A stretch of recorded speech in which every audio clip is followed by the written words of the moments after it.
Hello everyone. तो 5 star business finance पे आज हम डिस्कशन करेंगे। लास्ट वीक इस कंपनी के रिजल्ट्स आए। आप में से बहुत सारे लोगों का क्वेरी था, बट इतने सारे कंपनीज थे तो थोड़ा सा डिले हुआ इसको डिस्कस करने में। तो इनका रिजल्ट और कॉन कॉल दोनों चीजें डिस्कस करेंगे। पिछले कॉन कॉल में मतलब Q2 के कॉन कॉल में इनकी मैनेजमेंट ने एक अच्छा एक्सपेक्टेशन सेट किया था Q3 को लेकर के, तो उस पर देखेंगे एग्जीक्यूशन कैसा रहा। फिर इस कॉन कॉल में Q3 के कॉन कॉल में मैनेजमेंट ने आगे का क्या आउटलुक दिया है, अपॉर्चुनिटी कैसी लगती है, वैल्यूएशन वाइज आप देखोगे तो आई थिंक जब से ये कंपनी लिस्ट हुई है तब से सबसे लोएस्ट वैल्यूएशन पे अभी ये स्टॉक ट्रेड कर रहा है। लेकिन क्या वैसा अपॉर्चुनिटी है, आउटलुक है, इन सारी चीजों पर डिस्कशन करेंगे। तो सबसे पहले Q3 के नंबर्स देखते हैं कंपनी के कैसे इन्होंने रिपोर्ट करें। लोन बुक कंपनी का 16% से ग्रो किया है, तो मतलब वही जो मिड टीन के आसपास ग्रो करते हैं उसी को इन्होंने मेंटेन रखा है। पहले ये कंपनी 30, 35 इवन 40% से भी ग्रो करती थी। सिर्फ 1 डेढ़ साल पहले अगर आप इनका लोन बुक देखोगे तो ग्रो 35-40% होता था, बट 1 सवा साल से चैलेंजेस चल रहे हैं तो कंपनी ने ग्रोथ को काफी कम कर दिया है। डिसबर्समेंट कंपनी का बहुत वीक रहा है, वाई वाई सिर्फ 4% की ग्रोथ है। Q1 Q2 तो इनफैक्ट इसमें 18% का डी ग्रोथ देखने को मिला है। तो उसका मतलब क्या है कि लेंडर जो है वो अभी इतना कॉन्फिडेंट नहीं है कि फ्रेश लोन वो खुल करके डिसबर्स करे, तो उस पर इन्होंने अभी भी ब्रेक लगाया हुआ है। फिर ब्रांच एडिशन कंपनी अभी भी कर रही है। लास्ट 1 ईयर में 100 से ज्यादा ब्रांचेस ऐड करे हैं। आई मीन पिछले क्वार्टर के कंपैरिजन में भी हम देखें तो 35 ब्रांचेस कंपनी ने इस क्वार्टर में ओपन किए हैं। देन पैट आप देखोगे कंपनी का तो बिल्कुल फ्लैट है, वाई वाई सेम लेवल पे। Q1 Q भी आप देखोगे तो 3% का डिक्लाइन है, लगभग बिल्कुल लास्ट क्वार्टर के कंपैरिजन में इन्होंने पैट रिपोर्ट किया है। मार्जिन थोड़े बहुत नीचे जरूर आए हैं, लेकिन एक चीज यहाँ पे ऑब्जर्व करने वाली है। अभी जो 5 स्टार बिजनेस का ये जो टाइम चल रहा है ना, पिछला 6 क्वार्टर्स अगर आप पकड़ लो, मोटा मोटा 1.5 साल जो चल रहा है इस कंपनी का, ये 1.5 साल बहुत खराब है। मतलब एक इनका स्ट्रगलिंग फेस है। उस टाइम में भी अगर आप इनके रिटर्न रेशियोज देखोगे, जैसे आरओए का नंबर देखो या आरओई का नंबर देखो, तो आई मीन उस लेवल पे इन्होंने मेंटेन रखा है जो कई सारे लेंडर्स में हम बात करते हैं कि इस लेवल तक जाना चाहिए। जैसे कितने एनबीएफसीज और बैंक है ना जिनके हम बात करते हैं 9, 10, 11% का आरओई है, ये इंप्रूव होकर 15% तक जाना चाहिए, तो आपका वैल्यूएशन री रेटिंग होगा, रिटर्न रेशियोज इंप्रूव होंगे। ये कंपनी अपने खराब टाइम में भी रिटर्न रेशियोज अगर आप देखो तो अभी भी, हालांकि पहले 20% था, नीचे जरूर आया है बहुत ज्यादा, लेकिन अभी भी बहुत बाकी लेंडर से अगर हम कंपेयर करें तो हेल्दी लेवल पे इन्होंने मेंटेन करके रखा है। उसका मेन रीजन ये है प्रॉफिटेबिलिटी। अगर आप इनके ये 6 क्वार्टर्स देखोगे जहां पे बिजनेस बहुत चैलेंजिंग फेस में है, हार्डली ऐसा कोई क्वार्टर देखेगा जहां पे आपको इनकी नेट प्रॉफिट में ना वाई वाई लेवल पे डी ग्रोथ देखने को मिलेगा। इवन इस क्वार्टर में भी, Q3 में भी, लास्ट ईयर के Q3 के कंपैरिजन में हमको 1% का ग्रोथ ही देखने को मिला है। 9 मंथ्स में अगर आप कंपेयर करोगे तब भी आई थिंक 6-7% का पैट ग्रो हुआ है। हमने बहुत सारे लेंडर्स देखे जिनका जैसे ये एनपीए बढ़ना शुरू होता है तो कई सारी कंपनीज तो लॉस भी रिपोर्ट कर देती है, स्पेशली जिस कस्टमर सेगमेंट से ये डील करते हैं। तो वहां पे एक तरीके का हमको क्वालिटी दिखाता है 5 स्टार का कि बुरा टाइम जरूर है, लेकिन फंडामेंटल्स इतनी ज्यादा डिटोरेट कंपनी ने होने नहीं दिए अभी तक, उसको इन्होंने मेंटेन करके रखा है।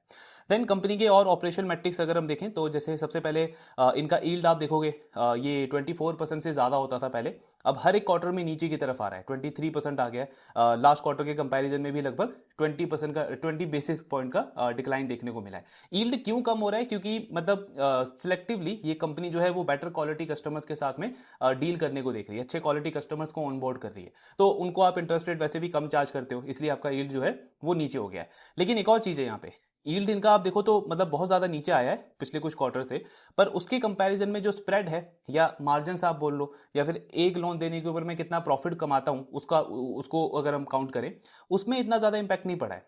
मतलब अगर आप पिछले कुछ क्वार्टर से देखोगे तो उसी रेंज में 13.9 से लेकर के 13.8% के बीच में, यानी कि आपका जो पर लोन प्रॉफिट है वो ज्यादा नीचे नहीं गया है, जबकि आपने यील्ड कम कर दिया है। ऐसा क्यों है? क्योंकि कॉस्ट ऑफ बोरोइंग कंपनी का कंसिस्टेंटली नीचे जाता जा रहा है। यानी जिस रेट पे मैं लोन दे रहा हूं वो तो मैंने कट किया है, पर जिस रेट पे मैं पैसा उठा रहा हूं ना मार्केट से, वो भी मेरा कम हुआ है पिछले कुछ क्वार्टर्स में, इसीलिए पर लोन प्रॉफिट मेरा ज्यादा इतना इंपैक्ट नहीं हुआ है, उसको कंपनी ने मेंटेन करके रखा है। फिर एक और यहाँ पे चीज हम ऑब्जर्व कर सकते हैं कंपनी के टिकट साइज के अंदर। तो आप देखोगे लास्ट ईयर Q3 FY25 तक ना, इनका 34% जो लोन बुक था वो 3 लाख या बिलो 3 लाख वाले टिकट साइज से था। यानी 1 लाख, 2 लाख, 3 लाख के जो लोन देती थी कंपनी टिकट साइज के, 34% लोन बुक वहां से आता था। इस साल वो कम होकर के 29% हो गया, यानी कि 5% का रिडक्शन। और बढ़ा कहां पे? ये 5 से 10 लाख, 5 से 10 लाख लास्ट ईयर था 12%, अब कितना हो गया? 17%। तो मतलब क्या है, 5 स्टार जानबूझ करके अपना जो ये छोटे टिकट साइज की जो लोन है ना, 1 लाख, 2 लाख, 3 लाख, यहां से फोकस घटा रहा है, और जो 5 लाख, 10 लाख के रेंज के जो टिकट लोन है उनमें अपना फोकस बढ़ा रहा है। इसीलिए मतलब एक रीजन ये भी है कि कंपनी के यील्ड थोड़े से नीचे की तरफ जाए गए हैं, क्योंकि जब आप थोड़े से हायर टिकट साइज के लोन देते हो तो यील्ड आपका थोड़ा सा उसमें कम हो जाता है। तो ये स्ट्रैटेजी कंपनी फॉलो कर रही है। फिर एसेट क्वालिटी अगर हम देखें सबसे इंपॉर्टेंट, तो कलेक्शन एफिशिएंसी आप देखो, ये Q3 से इनका मामला खराब होना स्टार्ट हुआ था। Q2 में कॉन कॉल में, लास्ट ईयर की Q2 के कॉन कॉल में इन्होंने वो कमेंट्री दिया था कि हमें आगे का आउटलुक अच्छा नहीं लग रहा। तब इनका कलेक्शन एफिशिएंसी 98 से 99% होता था। Q3 में ये कम हुआ, 98 आया, फिर 97 आया, फिर 96 चला गया था Q1 में। उसके बाद लास्ट क्वार्टर में जब रिजल्ट के बाद नंबर्स खराब थे, लेकिन मार्केट ने स्टॉक को रिवॉर्ड किया। क्यों? क्योंकि कलेक्शन एफिशिएंसी इंप्रूव हो गया था। Q2 में 96.7, ऑलमोस्ट 97% का इन्होंने कलेक्शन एफिशिएंसी रिपोर्ट किया था। तो वो एक काफी अच्छा साइन था। अब इस क्वार्टर में आप देखोगे ना, तो आई मीन नंबर बिल्कुल सेम लग रहा है, कोई खास इंप्रूवमेंट देखने को नहीं मिला। जो हम एक्सपेक्ट कर रहे थे या मार्केट एक्सपेक्ट कर रहा था कि जो इन्होंने कमेंट्री दी लास्ट कॉन कॉल में, उसके अकॉर्डिंग ये जो कलेक्शन एफिशिएंसी का नंबर है इस क्वार्टर में इंप्रूव करेगा, क्योंकि माइक्रो फाइनेंस भी रिकवर कर चुका है, तो सबका एक्सपेक्टेशन उस तरीके से था। लेकिन अगर हम देखें तो नंबर बिल्कुल फ्लैट है पिछले क्वार्टर के कंपैरिजन में। प्लस 30+ अगर हम इनका देखें, या पहले आप ग्रॉस एनपीए देख लो, तो इसमें इंक्रीज है 2.64% से 3.18% का ग्रॉस एनपीए हो गया, यानी कि 54 बेसिस पॉइंट आपका एनपीए इंक्रीज हुआ है। लेकिन 30+ बकेट अगर आप देखोगे ना, इसमें स्टेज 2 का मतलब ऐसे कस्टमर जिनको 1 महीने से ज्यादा हो गया है और ईएमआई अभी उन्होंने पे नहीं करी है, एनपीए नहीं हुआ है, 1 मंथ उनको हो गया है, अपनी ईएमआई पे नहीं करी है, तो वो वाले कस्टमर अगर आप देखोगे ना, ये बकेट इनका लास्ट क्वार्टर के कंपैरिजन में इस क्वार्टर में 10 बेसिस पॉइंट से इंक्रीज हुआ है। मतलब क्या है कहने का, पहले के क्वार्टर्स में आप देखोगे तो ये बहुत तेजी से बढ़ता था, यानी ऐसे कस्टमर जो जो 1 महीने से ऊपर हो गया ईएमआई नहीं दे रहे हैं, वो बहुत फास्ट रेट से ग्रो करते थे, इंक्रीज हो जाता था वो नंबर, देखो 1% से बढ़ रहा है। अब इस क्वार्टर में क्या हुआ है, इंक्रीज जरूर हुआ है, लेकिन रेट ऑफ इंक्रीज स्लो हो गया है।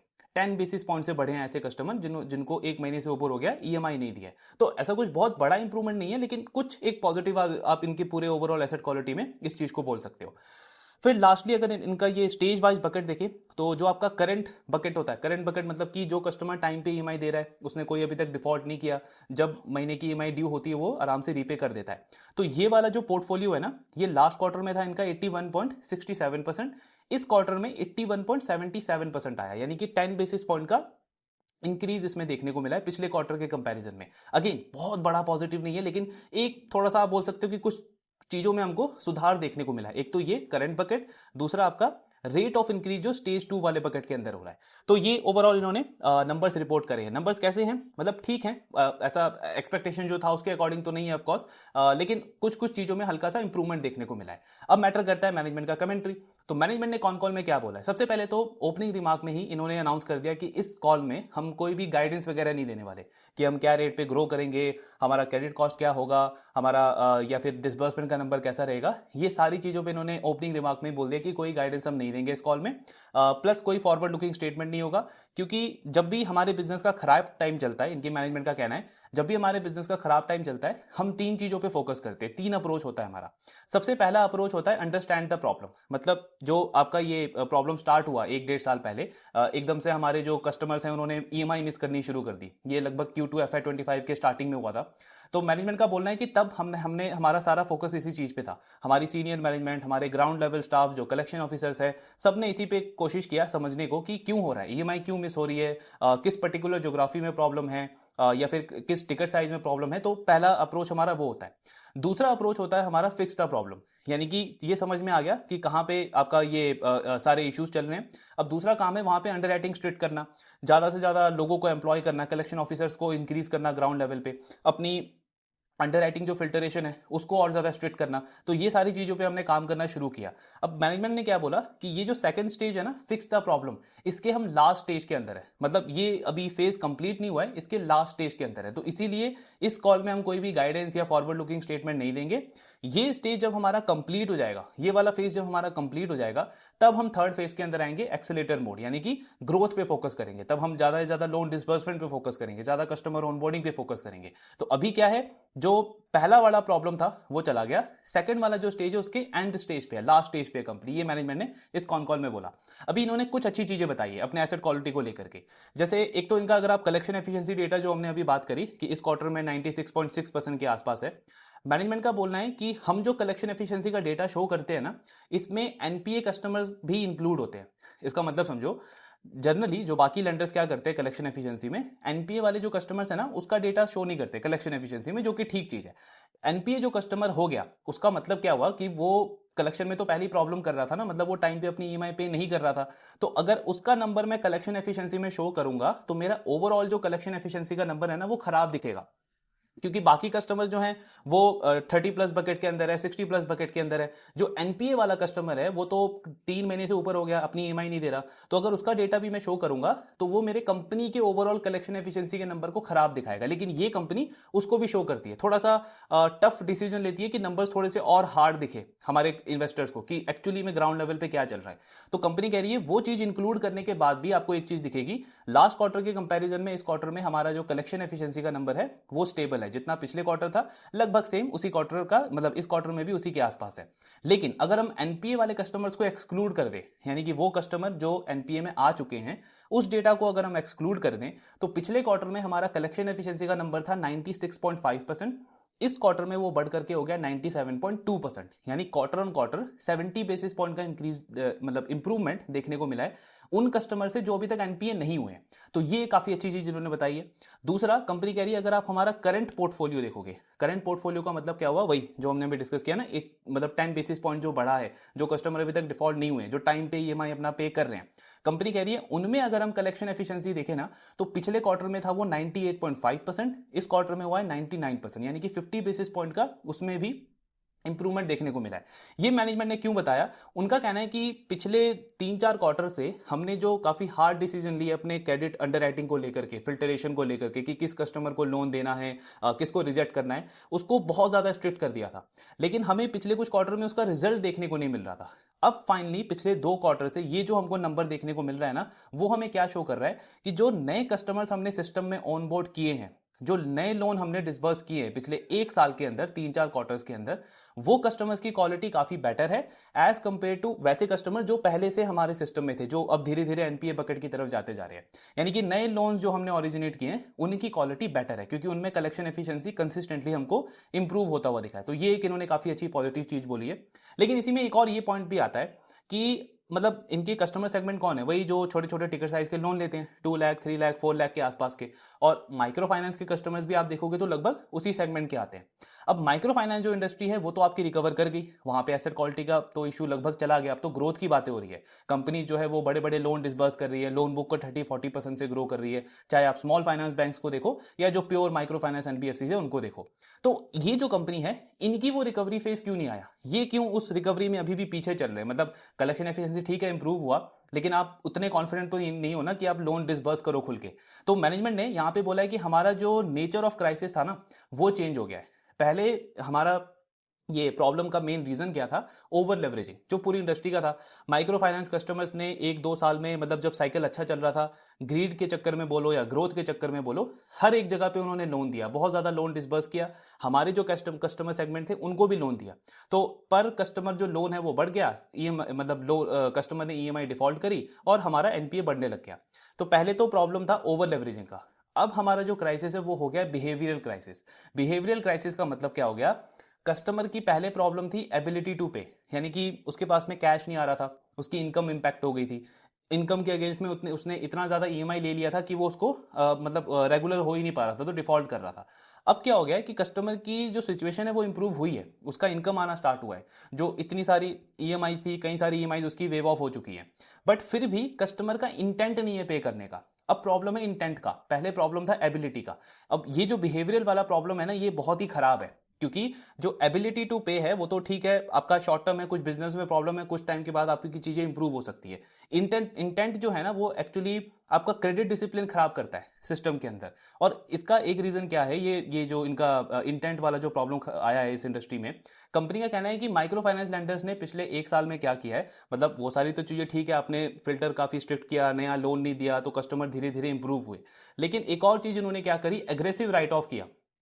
अपनी बैलेंस शीट को क्लीन दिखाने के लिए काफी सारे लेंडर्स ने एग्रेसिव राइट ऑफ किया कि छोड़ो, जिससे लोन नहीं आ रहा उसको हटाओ और मतलब उसको अभी एकदम से लॉस ले लो और नए कस्टमर्स पे फोकस करो। अब जो राइट ऑफ कर दिया ना, तो कस्टमर्स के माइंड में ऐसा आ गया है कि जब माइक्रो फाइनेंस लेंडर्स ने हमको राइट ऑफ कर दिया, यानी कि हमसे रिकवरी नहीं हो रही है, अब हमको पे नहीं करना पड़ रहा, तो ये जैसे 5 स्टार फाइनेंस जैसे जो लेंडर्स हैं ये भी कुछ टाइम के बाद राइट ऑफ कर देंगे। तो कस्टमर बहुत ही मतलब एक तरीके से क्या बोलते हैं हल्के में ले रहा है कि एक दो ईएमआई मिस हो गई है तो ठीक है एनपीए में जाएंगे, कुछ टाइम के बाद ये हमको राइट ऑफ कर देंगे और हमको ईएमआई नहीं देना पड़ेगा। तो इस तरीके का माइंडसेट आ गया है इनके इनके कस्टमर्स के साथ में। बट इनकी मैनेजमेंट बोल रही है हम मतलब एक तरीके से उनको छोड़ नहीं रहे हैं, ग्राउंड पे मतलब फाइट चल रहा है हमारा उनके साथ में, हम राइट ऑफ नहीं कर रहे। कंपनी कह रही है कि अगर आप हमारा पूरा एक डेढ़ साल देखोगे ना, बहुत मिनिमल राइट ऑफ हमने किया है। वो क्यों किया है? जहां पे हमको पूरी तरीके से दिखा है कि कस्टमर की अब एबिलिटी ही नहीं है पे करने की, तब हम उसको राइट ऑफ कर रहे हैं कि ठीक है गया वो लोन। लेकिन जहां पे हमको दिख रहा है कस्टमर ढीला पड़ रहा है, उसके पास में एबिलिटी है, वो इंप्रूव हो रहा है, लेकिन इंटेंट में प्रॉब्लम है,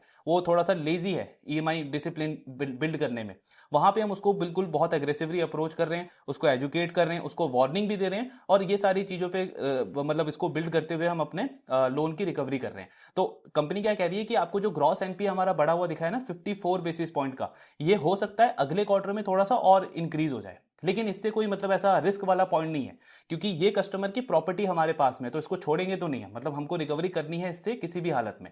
तो इनका जो राइट ऑफ का क्राइटेरिया आई थिंक 15 मंथ्स का है, 450 460 डेज के बाद एनपीए अगर हो जाता है तो उसके बाद ये उसको राइट ऑफ कर देते हैं।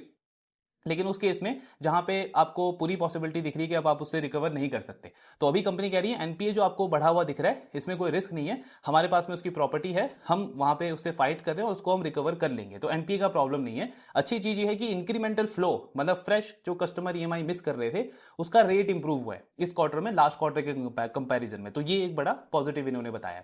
फिर इसी में एक और पॉइंट आता है कि अभी तो चलो ठीक है, मतलब आपका ये कंपनी रिकवर कर रही है, ये सारी चीजें कर रही है, लेकिन एनपीए पूल अगर अब अभी भी हम इनका देखें तो 400 करोड़ के आसपास है, लगभग 10,000 से 12,000 कस्टमर जो हैं वो एनपीए पूल के अंदर है। तो उसमें से कितनी रिकवरी पॉसिबल है maximum?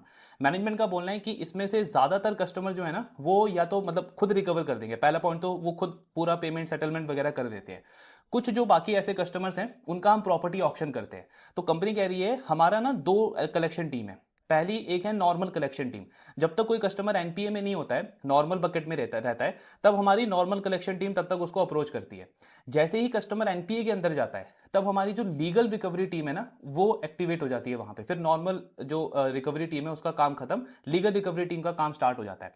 And legal recovery team जो है ना वो मतलब इस तरीके से अप्रोच नहीं करती कि आप एनपीए हो गए हो तो चलो एक दो मतलब ईएमआई अपना पे कर दो और धीरे धीरे उसको पे करते रहो जैसे बाकी लेंडर्स करते हैं, इनका कहना है। तो इनका कहना है कि जब वो एनपीए हो जाता है तो सिर्फ दो ही वहां पे सिचुएशन होती है, या तो वो फुल एंड फाइनल सेटलमेंट करे, चाहे अपनी प्रॉपर्टी बेच करके करे या कहीं से भी करे, या फिर पार्शियल सेटलमेंट करे। पार्शियल सेटलमेंट का क्या है कि अपनी पास्ट की उसने जितनी भी ईएमआई मिस करी है इंटरेस्ट को इंक्लूड करके वो सारा वो एक साथ पे करेगा, तब उसको हम एनपीए बकेट से निकाल के स्टैंडर्ड बकेट में लाएंगे। तो सिर्फ ये दो पर्पज होते हैं लीगल रिकवरी टीम के।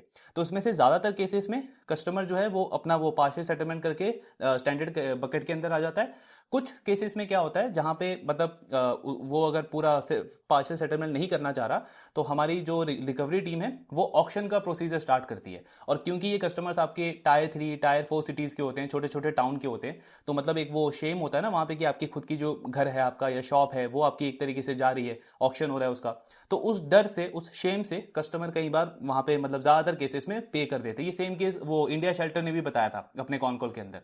तो इसलिए कंपनी कह रही है कि हमारा हिस्ट्री रहा है, रिकॉर्ड रहा है कि ज्यादातर मतलब बहुत मैक्सिमम केसेस में हम हमारा जो प्रिंसिपल अमाउंट है उसको हम रिकवर कर लेते हैं, या तो कस्टमर खुद से दे देता है या प्रॉपर्टी को ऑक्शन करके।